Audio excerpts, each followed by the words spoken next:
our presentations from our earlier facilitators, they all did mention some issues when it came to, it's not coming, so I will speak from here. They all mentioned some issues when it came to mental health, and they were very emphatic on some mental health issues women affected with fibroid might be suffering or might suffer from. So I'm here to walk you through some of the issues that you ought to look out for as a fibroid champion. Once again, I'm Honorable David Naboare, all the way from Oti region, KJB to be precise, and I'm currently a health promotion candidate at University of Health and Allied Sciences. I'm a practicing mental health officer.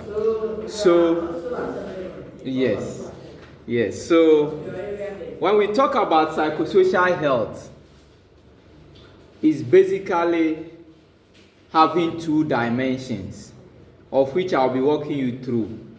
My slides are quite, should I say, bulky, so I'll be able to compress it so that we finish within the next 15 minutes. So when we talk about psychosocial health or psychosocial support that we provide for women with fibroid, it means as fibroid champions, you have to be able to provide these services to our affected women as you go along with your advocacy. So when we talk about psychosocial support, it's basically looking at the psychological aspect and the social aspect that you'll be providing in terms of support. So when it comes to the psychological aspect, what is it? When it comes to the social aspect, what is it? This is what we're going to look out for. So when we talk about psychosocial, it's the two words that have been lumped, which is psychological and social. So it is termed psychosocial. Yes, so in psychosocial, we look at the connection between psychological aspects of human experiences and the wider social experiences as well. So we all have our psychological being, your mental makeup, as well as our interactions with the external world. So that interactions actually brings into connection our relationship. Psychosocial support is the continuum support which influences both the individual and the social environment in which people live and benefit from support offered by caregivers, family members, friends, neighbors, teachers, health workers, community members on a daily basis. So as fibroid champions, we are going to provide this kind of support to affected women on daily basis. So that does not necessarily mean you should be a professional to be able to provide this support. But as a champion, you should be able to offer this kind of support that will be outlining. It extends to care and support that is offered by specialized psychological and social services. So, in as much as you are not able to actually provide the traditional specialized services, you should be able to identify some of the minuses and the pluses in unique women affected with fibroid and be able to refer where necessary. But there are some instances you'll be able to even offer that needed psychosocial support to somebody and the person will be okay. So, yes, this will help to improve their psychosocial well-being and building a better sense of self and community, tolerance, acceptance, promoting everyday consistent care, and support in the family and community. So almost every woman we're going to meet out there have a family that he or she is coming from. That person have friends. That person have associations. In as much as they are suffering these kind of issues silently, in terms of how they are able to associate with their community, family and friends, it invariably affects them as well. So we should be careful how we are able to marry these two things, the social and the psychological aspects, and be able to foster that support as fibroid champions. I hope we'll be able to do that. So when we talk about psychosocial well-being, as I did indicated in my earlier slide, it's about the psychological effects and the social effects. So when we talk about the psychological effects, it affects different levels of functioning, including your cognitive. When we talk about cognitive, it's basically our brain, how your brain works. And that one, it has a lot of issues to deal with. So about perception and memory as a basis for thought and learning, emotions and behavior. So all this makes up our psychological well-being. What are your emotions in relation to fibroid? What are some of the thoughts you have in relation to fibroid? And these are some of the foundations that we always talk about, myths regarding fibroid. They have earlier thought in terms of their cultural perspectives, in terms of probably some information that will relate to them that are not true, that does not have science base. So as I was saying, these were some of the things I actually drew your attention to when it came to psychosocial well-being. We have the psychological effects and the social effects. So when we talk about the psychological, it's basically, it affects different levels of functioning, including cognitive. And cognitive has a whole lot of components in it. We have your perception and memory as a basis for thought and learning, emotions and behavior. So in terms of looking out for some of these, when we go out there, we should be able to look at which perception do they hold when it comes to fibroid. What are some of the thoughts that they have when it comes to fibroid? Then you'll be able to draw a basis in terms of providing whichever support you ought to provide. What are some of the behaviors they kind of put out there when they are actually suffering from the condition? Yes. Social effect refers to the relationship, family and community, networks, cultural tradition, and economic status, including life tasks such as school or work. And as Doc said yesterday, almost the working class of affected women in terms of their work is somehow challenging. When they are in the times of the episode, they are not able to go to work, and some even get fired. So in terms of their socioeconomic status, everything gets down. So how do you expect this kind of person to have a good mental health and a very balanced psychosocial well-being? It will not be okay for the person.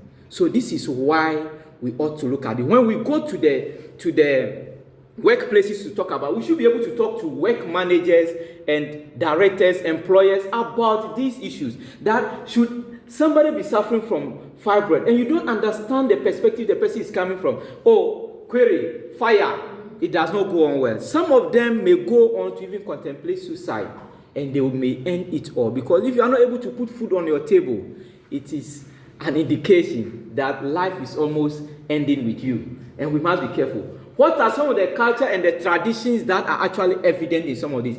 And I was telling somebody yesterday that in my culture growing up, when a woman used to suffer from this, I figured out what they used to do. They actually try to isolate you, and they ascribe a lot of names. Yes, I even called, and the name I even prefer yesterday, Manche, is what we call in our language. And when I called home, the same thing they said. And I remember a lot of women suffer from this condition, even growing up as a young boy. Yes, so this is a call for all of us to actually, and whatever you do in this situation, it is going to affect your relationship. Even if you are in a relationship with a partner or with a family member, friend, school, whatever, it's going to affect you. You are not able to actually go out there to do a lot. So this is just to draw the conclusion. Even if I end here, you'll be able to present this in any class you find yourself with your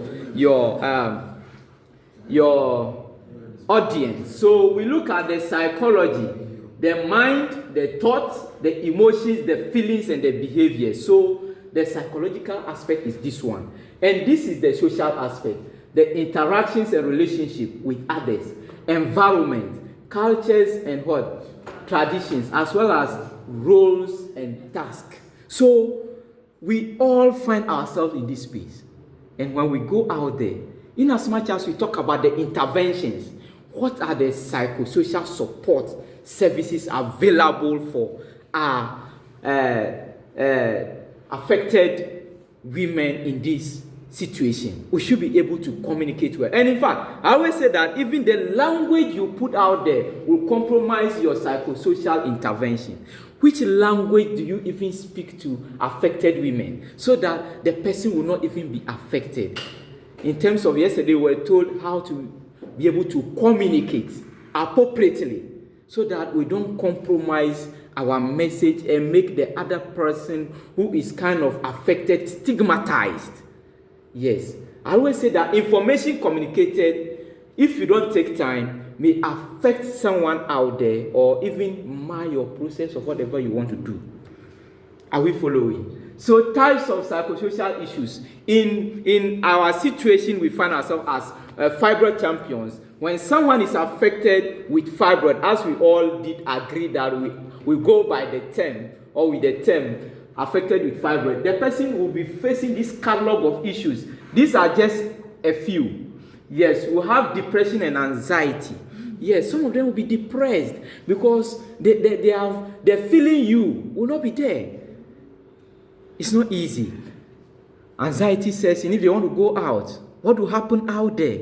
Fear of the public, social anxiety, all those categories can be diagnosed. Even anxiety as a topic, maybe with time we'll be able to assume the various types. Some could even have phobias, some could even have obsessive compulsive disorders, and so on and so forth. Yes, we also have grief. Because of the situation, they may be grieving inwardly, like they have lost something. Their dignity is not there. So that kind of woman will surely grieve. But even she may be on bed with the partner and the partner wouldn't know. Financial issues into insurance. Automatically there will be financial implications.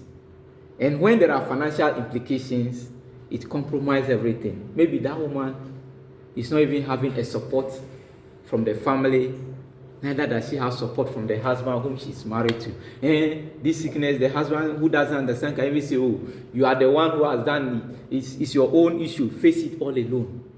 It becomes an issue. So financial challenges. So when we go and we are going to advocate and we get the cases we are referring, let's cement on the finances. Let's ask, will you be able to go to the facility? Which means are you going? Are you going by motorbike, by car? Let's find out. And this will help this woman even come out tomorrow to tell you that I don't even have a peso to take car. So how do you expect that woman to even access health care? She will not be able. So finances is very key. And I can tell you, money and mental health is very critical. If you don't have money, your mental health is not stable. It's not correct. But when you have money, even your working self changes. Your relationship changes. Your way of doing things changes. Yes. Are they insured? We should be able to ask. So let's make sure that, I don't know, we have to look at the insurance policy. Whether all these issues we are talking about in terms of fibroid is being catered for. But per what Doc said yesterday, I realized that it may just be a component, but not the entirely. Maybe if you have to go for a major surgery or what have you. So we should look out for, so that NHIA or NHIS will take care of all the costs that affected women may be incurring in terms of this substance abuse. Because of the pain, because of the situation, the person may start to abuse substances so that she will feel belonged.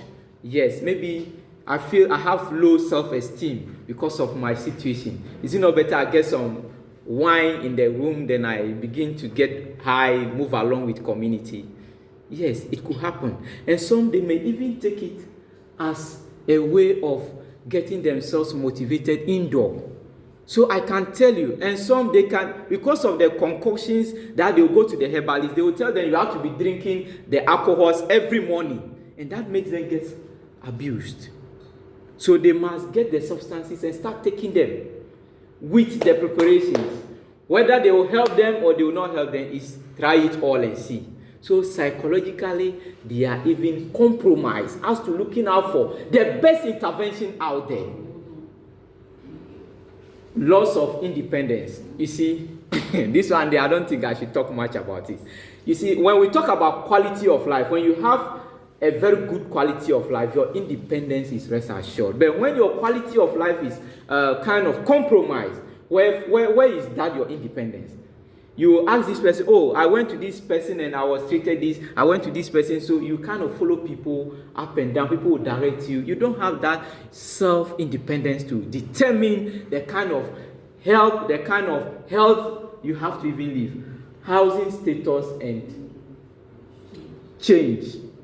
So some of them, they are not able to work, their finances get compromised, they will be ejected from their homes and they become homeless. So some of the people we even find on the street of Accra, maybe as a result of they've been fired from their work because of fibroid, and they have to be homeless. Who do they talk to? Nobody.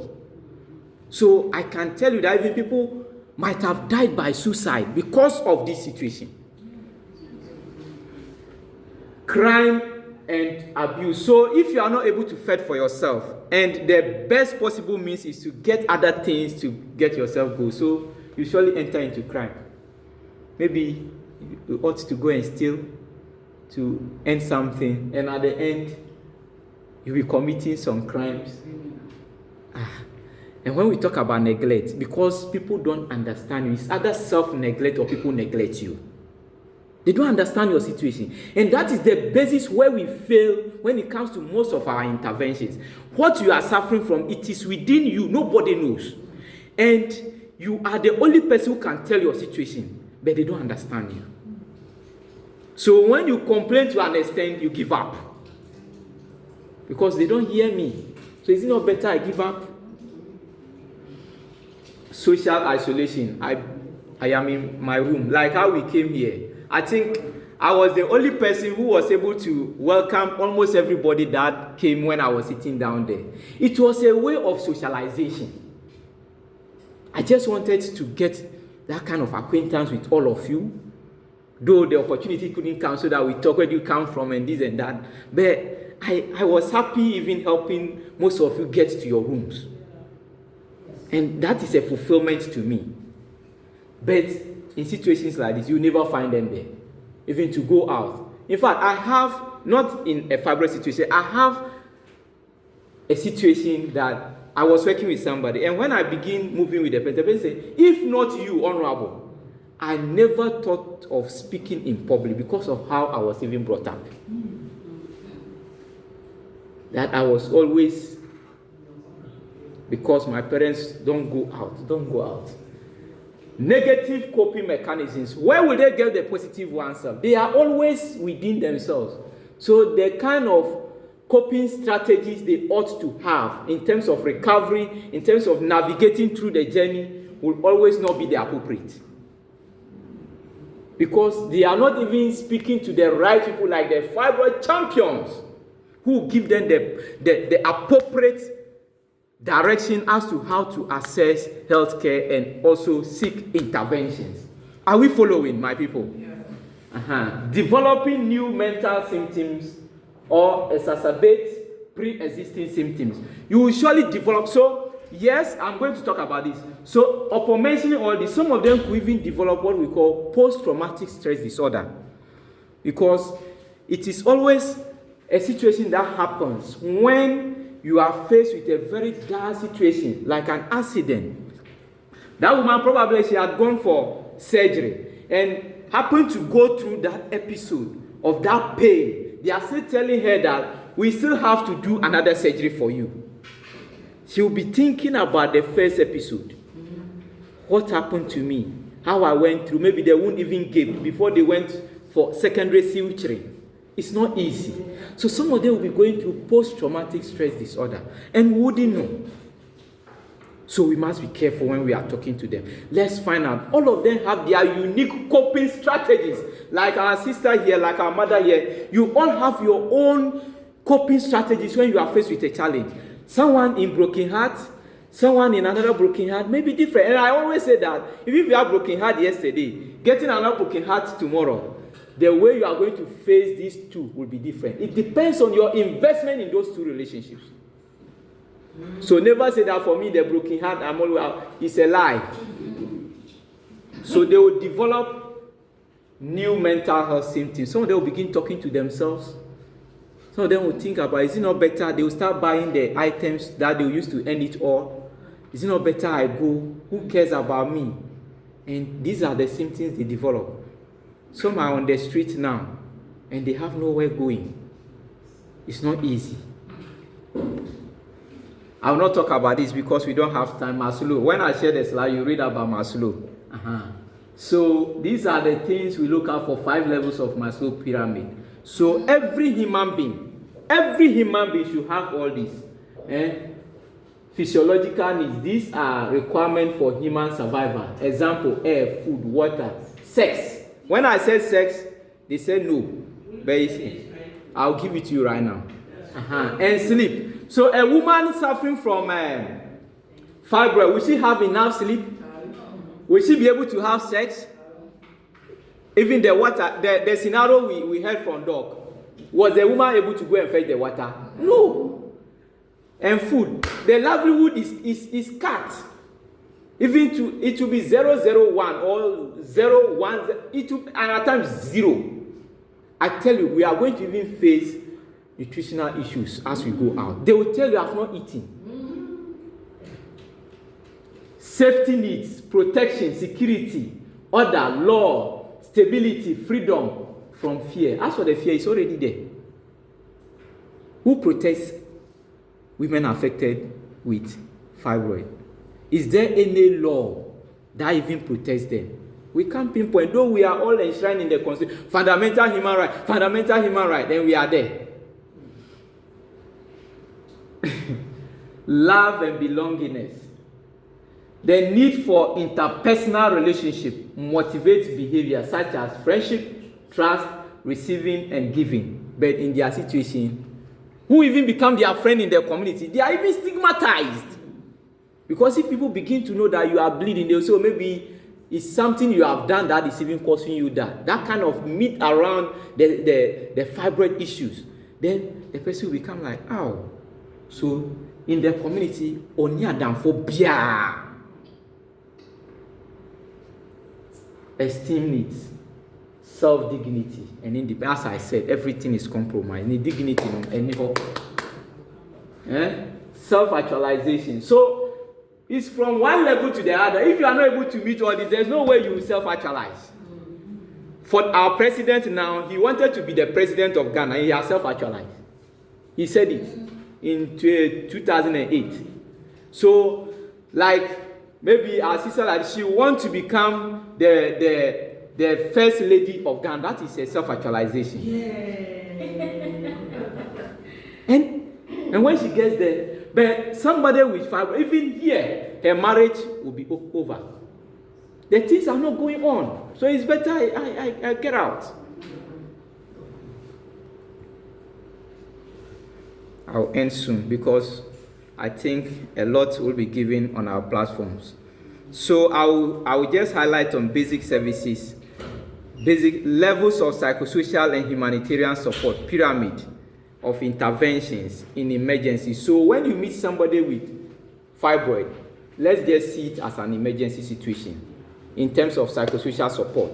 So we have basic services and security. Base of the pyramid and includes basic humanitarian actions that aim to meet basic humanitarian needs, including food, shelter. So when you go in your assessment, don't just tear the paper, go to hospital. Find out.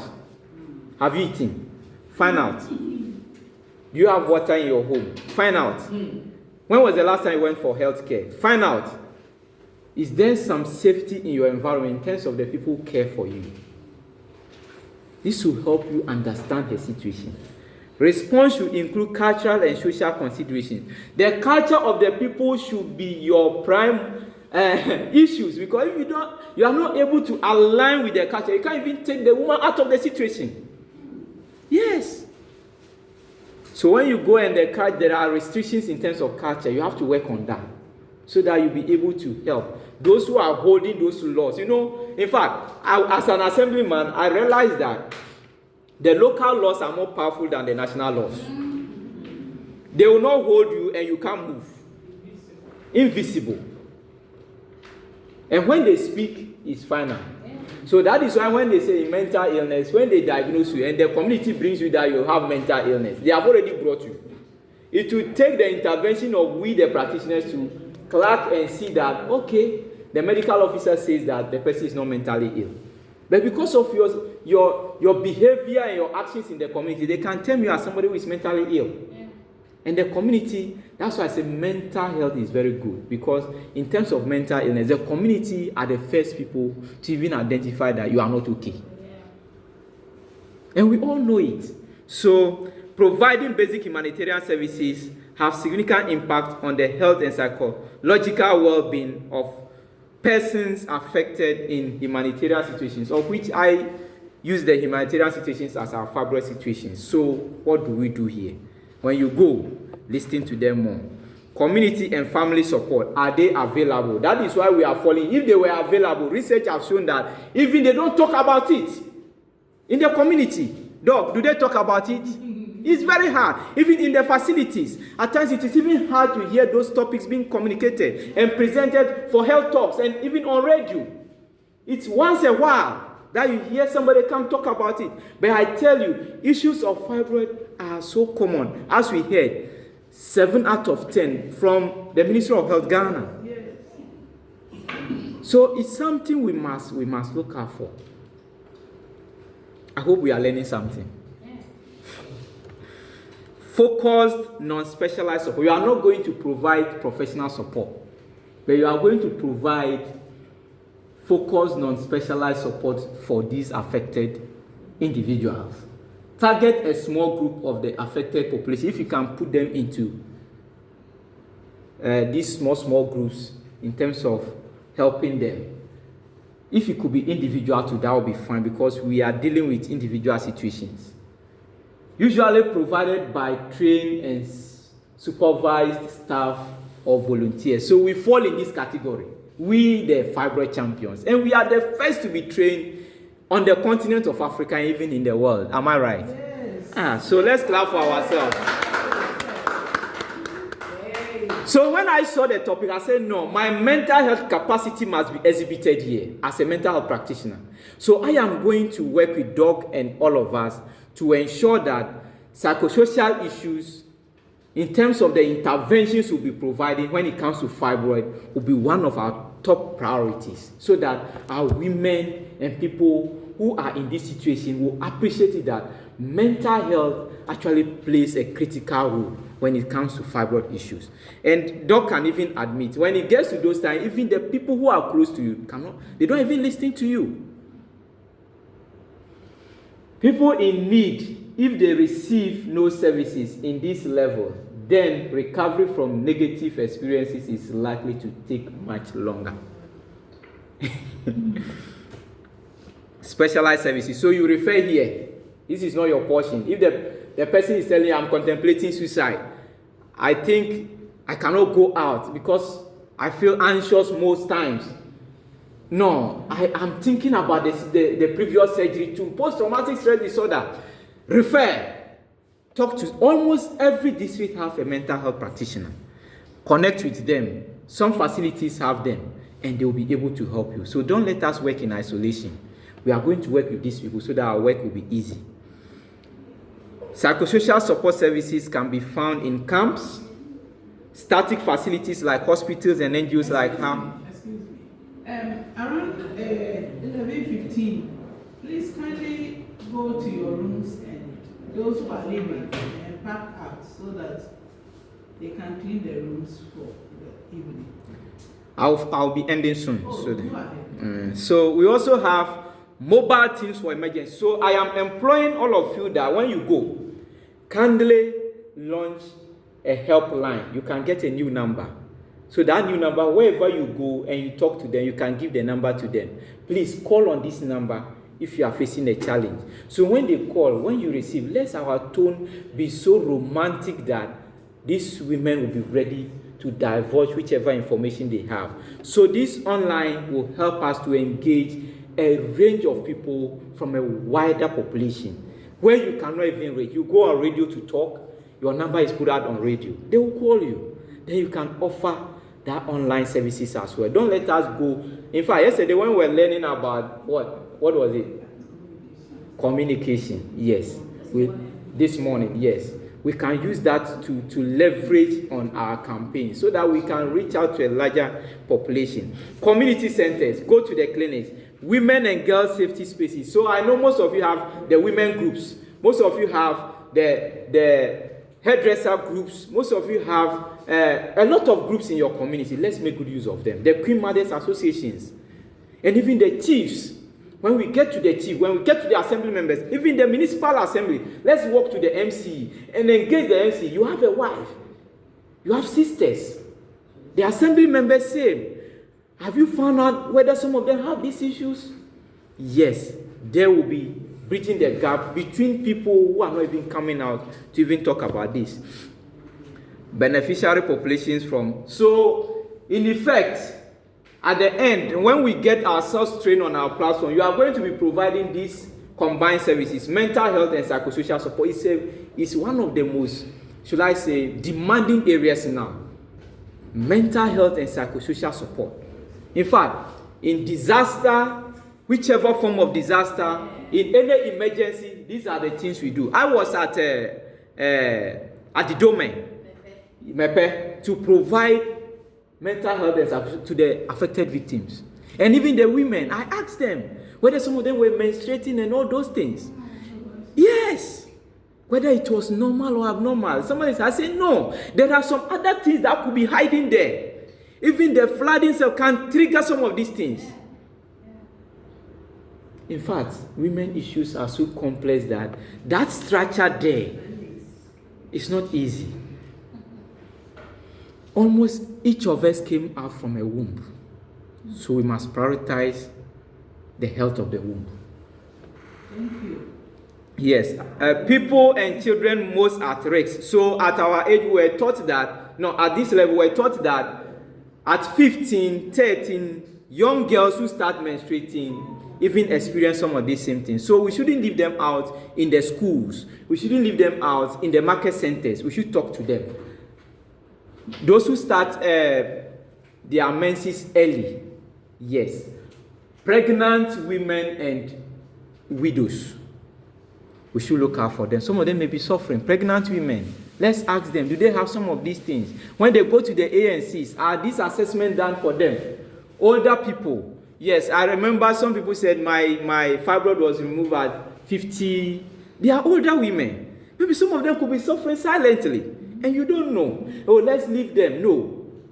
Let's ask. Are you having some bleeding? Do you have some challenges you think we can help? Then you refer for assessment.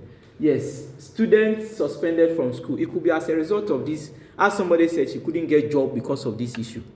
Maybe always you are sick, headmaster doesn't understand, your administrator doesn't understand, then all of a sudden, fire. So some of the children, especially our females, when they are sacked from school because of absenteeism, we should find out, are you facing any reproductive issues in terms of fibroid? Are you aware? They may not even be aware. So you even lead them, then you can make a case. So what we are doing now is going to be that kind of a very heavy task in terms of changing policy at the local level. Are you able to stand on your feet and tell that headmaster that, can we send this young girl for assessment and be able to identify, take out all the minuses and be able to look out for what is actually happening? And that girl will be reinstated. Even one case will make us win champions and champions of other young girls out there to join us in our advocacy. And I know they will be joining us to advocate. And they will be sharing their success stories. Yes, so homeless people, yes, when you meet them, let's talk about it. Socioeconomically disadvantaged. Yes. Former detainees, like someone talked about getting to the prisons, getting to the other centers, those neglected areas. Let's try to work on them. Unaccompanied or separated children. In fact, it's not easy. There are times you wake up, you don't see your parents. Some at the age of 8, 9, 10, they have to start to, yes, all alone.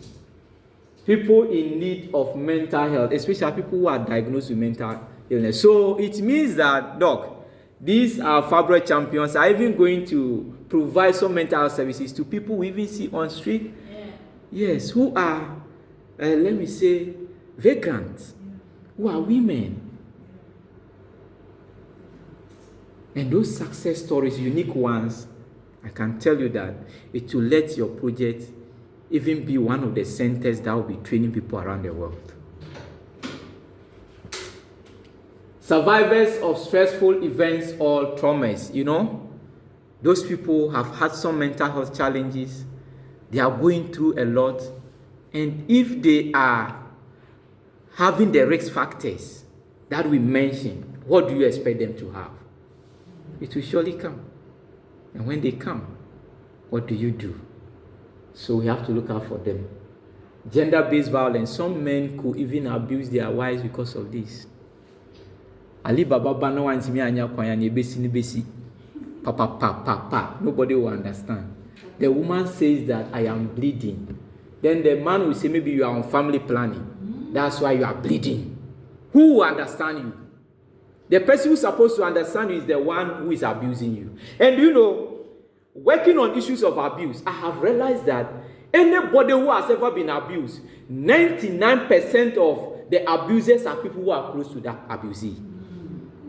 Yes, it could be your father, it could be your mother, it could be your friend, it could be your teacher, and they are the people who you even count on.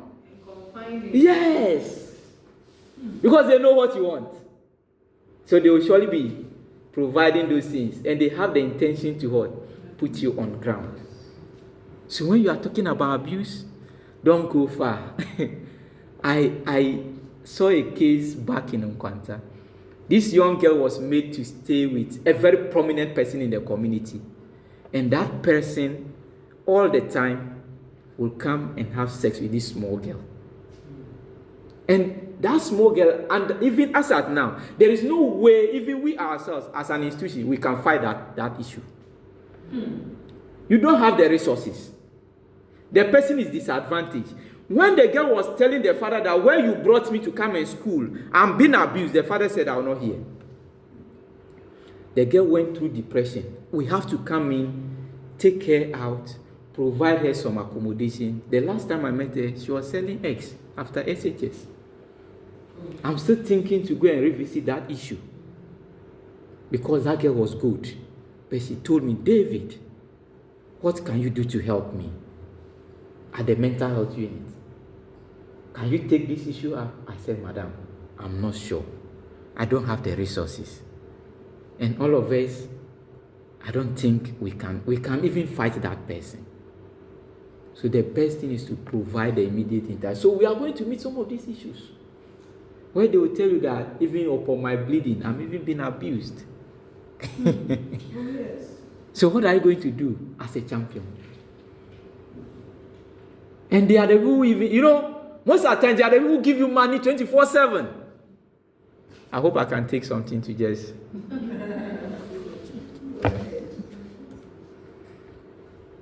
So these are some of the psychosocial support you'll be providing. Awareness information on the prevention of family separation and psychosocial distress. So provide them that awareness that there are psychosocial challenges women affected with fibroid will be suffering from. And outline a catalog of them as we did mention. So if they are going through this, then they should let you know so that you can help. Just sitting down with the person and telling the person that, Madam, I understand your situation. It is never your fault. The person will be okay. At times it's just water, pure water. When she had the problem. Non-specialized psychosocial support activities, life skills activities. So what are some of the things you prioritize for the person? Some of them who have been fired from their job, we can also provide some training for them. And I know the social welfare department, if they are here, they are one of the people we can link up to in our advocacy. Because some of these people are disadvantaged in the community. And when social welfare comes in, I wish our sister would have been here. She's with social welfare. So that we'll be able to get these interventions for them when they lose their jobs and they don't have anywhere going. Recreational activities, dancing, playing cards. When you go and you meet some of them and you think you have their support group well formed, you can introduce some games to them. From time to time, you are meeting them as a support group. Don't just go and talk. No. Yeah, when you just go, if you are happy and you know, clap your hands. That one alone, when they clap for about 5 minutes, and you tell them, everybody, raise your hand. Down, raise your hand, breathe in, breathe out. Can you all relax now? Then you see that they will be okay. Yes, you can even send your woofer. Then you put some music inside. Though I know most of us cannot dance, but when you go, be shaking your body. You know. You can, like how Grandpa used to dance. But Grandpa is popular. A Grandpa, right? That guy. Yes. He's always like this, but he's popular. Yes. So whatever you do to motivate them, do it. Community-based initiatives. I can tell you that if we have recovery interventions for these women, we can even put them into some groups that can bring about some kind of maybe soap making, maybe having a garden like cabbage garden in their backyard, and it will be generating some small funds for them. You don't need much to change people's life. You just need that change of thought. My time is up, eh? Okay, so I'll be ending soon.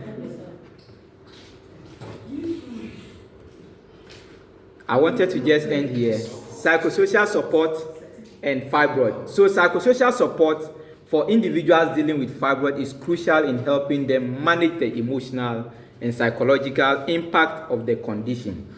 Fibroids, which are non-cancerous growths in the uterus, can cause significant physical symptoms and distress. Here is how psychosocial support can be provided. Education and information. Are you well informed? Providing comprehensive information about fibroids, their symptoms, treatment options, and prognosis. When we talk about prognosis, it's about the outcome of treatment. Yes, and we always have good outcomes. Doc, is that not okay? Yeah, good outcomes, especially in early interventions where we see the cases very early and we handle it. That's why our advocacy must go fast and far. Yes, reduce anxiety and empower patients to make informed decisions. You know, you are not to impose your decisions on the clients or the affected women. Let them make informed decisions, but your information given to them will help them make that informed decision. So I always say that if you are an advocate or a champion and you are not able to change people to make informed decisions, then look at your way of carrying out your information. Maybe you need to look out for other strategies. Counseling. So we are going to provide some para-counseling services. Yes, professional counseling, which we are not professional, so we will provide para-counseling services. Help patients who deal with feelings of fear, anxiety, or depression related to their diagnosis. So when they are diagnosed, some of them, for this one, when my grandmother had it, they said, it didn't take time, then she passed on. Oh, madam, relax. It's not like before. Everything will be okay. So they will tell you what they've heard in the past, even what is even preventing them from going to the hospital. It can also address issues related to body image and self-esteem. Some of them, because of this, like the dressing yesterday, we talked about some will wear big dresses to be able to feel comfortable. It changes their physique and it changes their body image. And body image, when it happens in your brain, is one of the things it is called body dysmorphic disorder. You may be suffering from some of this. Probably you have the situation where you are to portray in some way because of your situation and you remain like that. So when they have the surgeries and other interventions, it helps them. Support groups, I made mention of it. Joining support groups, either in person or online, can provide a sense of, so we are going, in fact, let's task ourselves. In as much as we form the face-to-face support groups, are we able to form the online support groups as well? that can provide a sense of community and shared experience. Speaking with others who are going through similar challenges can be very comforting and provide practical advice. Stress management. So techniques such as mindfulness, meditation, yoga. Yesterday, yoga was mentioned. Yes, and relaxation exercises. So some relaxation exercises should also be prioritized. Can help reduce stress and improve well-being. And also some foods, like the foods you mentioned yesterday. Yes, I think, where is it? There were some... It was on the slide. Yes, Other mental health conditions, I made mention of this: anxiety, depression, post-traumatic. They are very common in fibroid. Let's look out for them. Family and partner support. Let's look out for, do family assessment and do partner assessment. Are they in good relationships? Encouraging open communication with family members and partners about their condition and its impact can help build a support network.